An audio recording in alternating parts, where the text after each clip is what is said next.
Buongiorno e benvenuti a questo nuovo video sulla lingua napoletana. Il napoletano è una lingua o un dialetto? C'è una grande diatriba fra chi dice che è una lingua e chi dice che è un dialetto. Ci sono studiosi che fanno di tutto per darle il prestigio di lingua e altri che fanno di tutto per togliere questo prestigio di lingua. E vi parlo di studiosi napoletani, non del nord oppure stranieri. Chi ha ragione? Allora, diceva Voltaire, quel famoso filosofo francese, io sono disposto a parlare con te di qualsiasi cosa, ma prima però mettiamoci d'accordo sul significato delle parole che utilizziamo, che altrimenti non ci capiamo. Infatti il vero problema è che spesso non conosciamo tutti i significati di una parola. Quindi anche le parole lingue e dialetto hanno diverse definizioni e in base a quale definizione utilizziamo il napoletano può essere considerato una lingua o un dialetto, dipende da quelle che utilizziamo. Vediamo un po' di mettere un po' d'ordine. Quando una parola in origine viene inventata perché c'è da dare un nome a qualcosa. Non so, un nuovo oggetto serve una nuova parola, una nuova azione, una nuova parola, un nuovo fenomeno che vediamo nella vita serve una nuova parola.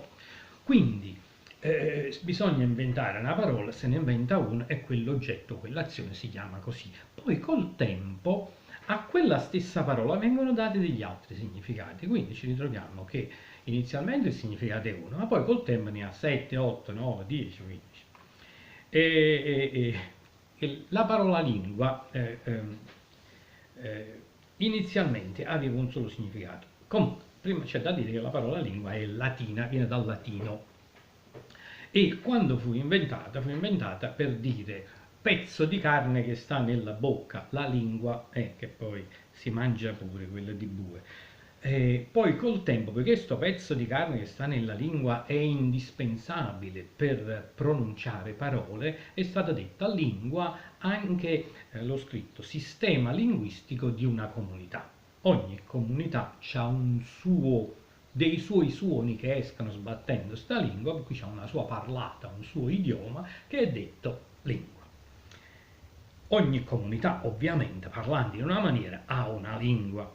La parola dialetto, invece, è di origine greca, non è latina. Lingua è latina, dialetto è greco e significa la stessa, identica cosa.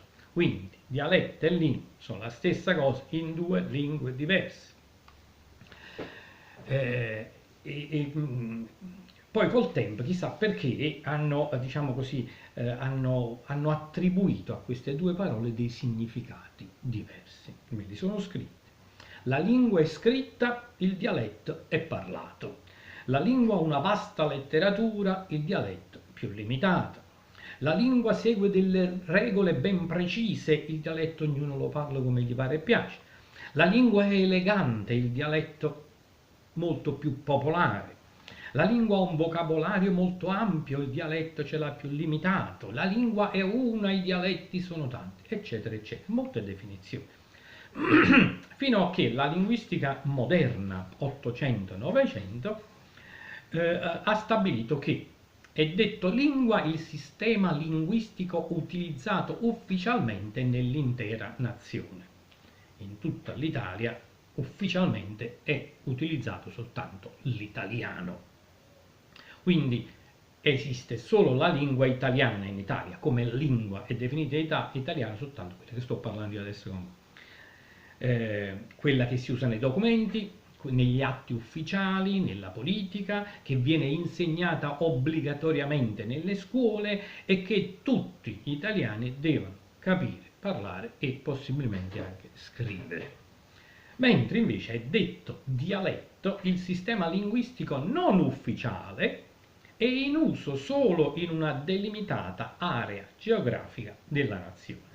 Quindi ogni paese, ogni città, ogni provincia, ogni regione ha il suo dialetto, mentre invece quello in tutta la nazione è lingua. Hanno risolto così questo problema. Ma perché a molti non piace l'etichetta di dialetto napoletano? Perché non piace? Il tutto è cominciato non soltanto dialetto napoletano, ma anche dialetti di tutta Italia. Non piace questa idea del dialetto. Il tutto è cominciato quando i nostri cari maestri di scuola, specialmente scuola elementare, vi parlo di quando io ero un ragazzino, ci martellavano che chi parlava in dialetto era cafone. E allora ci hanno inculcato l'idea che il dialetto era qualcosa di volgare, qualcosa da disprezzare e qualcosa da non utilizzare. Quindi l'idea, la parola dialetto ci ricorda una cosa brutta, cafone, proprio una cosa. Ma perché questi maestri si comportavano così? Erano traditori della nostra cultura? Gliel'avevano imposto dall'alto? Oppure erano stati confusi dalla definizione di dialetto usata nella linguistica anglo-americana.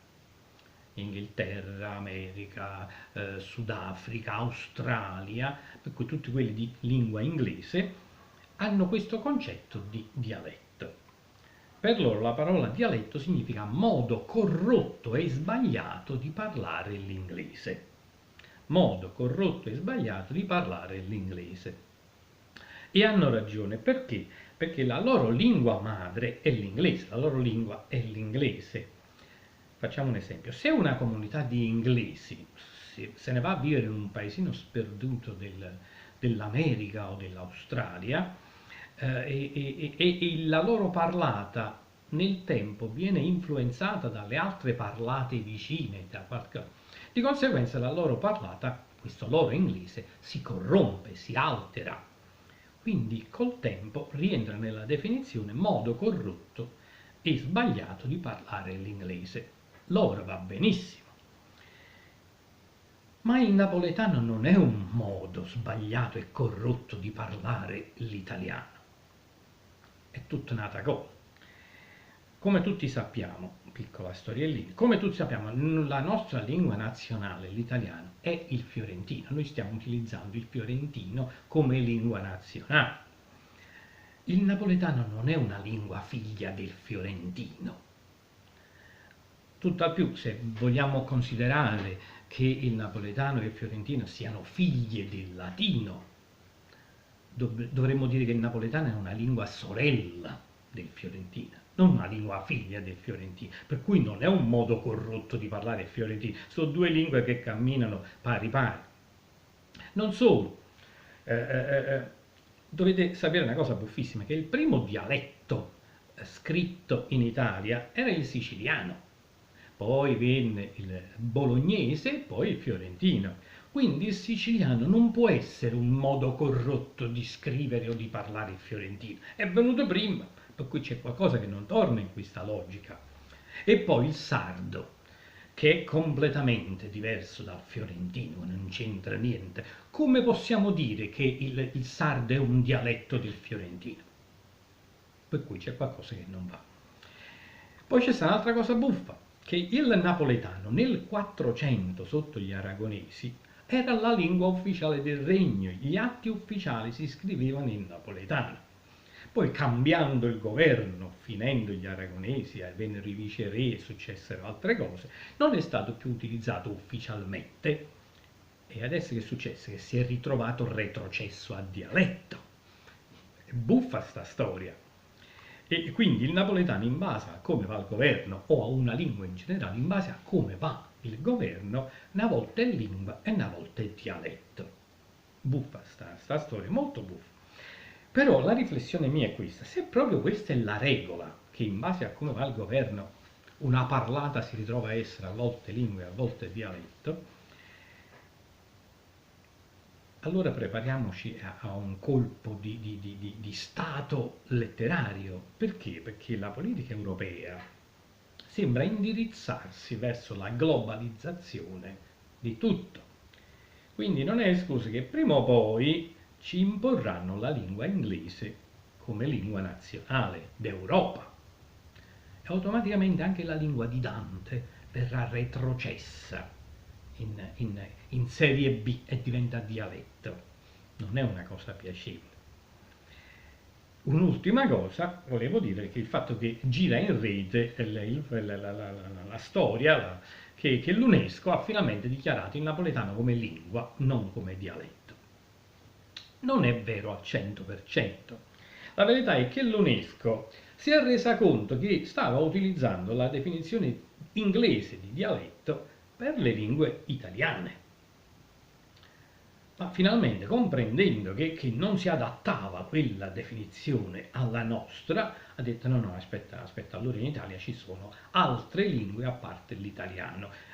Altre lingue perché non sono figlie dell'italiano, ma sono altre lingue che stavano in Italia e che giustamente si è utilizzato il fiorentino come lingua nazionale, ma le altre come uso lingua, perché non sono delle forme corrotte del fiorentino. E ha fatto sto passo indietro, ha individuato gli idiomi principali italiani e ha detto che erano lingue. Quindi per l'UNESCO adesso il napoletano è una lingua. Ma la cosa triste è che sembra che abbia inglobato nella definizione di napoletano eh, anche tutte le altre lingue del centro-sud Italia. Adesso chi glielo va a dire ai baresi, ai pescaresi, ai foggiani, ai tarantini, ai catanzaresi, ai cosentini, che la loro che è un dialetto del napoletano? È una lingua pure la loro. In Italia ci stanno, almeno prima dell'unità d'Italia, c'erano almeno 1 migliaio di lingue diverse, ognuno con una storia, quindi ognuna è una lingua a sé. In conclusione, il vero problema che stiamo portando avanti è la comprensione della parola dialetto. Non è una cosa brutta. Se a qualcuno potrà suonare male la parola negro, brutto, negro, ricordategli che è una parola spagnola che significa semplicemente nero, il colore nero. Ok? Per cui se qualcuno disprezzerà il termine dialetto, ricordategli semplicemente che è una parola greca e che significa lingua. E poiché Napoli è greca, se lo diciamo in greco non cambia nulla. Buona giornata, ciao, a presto. Ah, ricordatevi che ho appena pubblicato un libro che parla di tutti i modi in cui in napoletano si è scritto in napoletano sin dal 1300 fino adesso. Alla fine di questo video troverete l'indicazione dove scaricare la vostra versione gratuita oppure di acquistare la versione integrale. Ciao ciao ciao.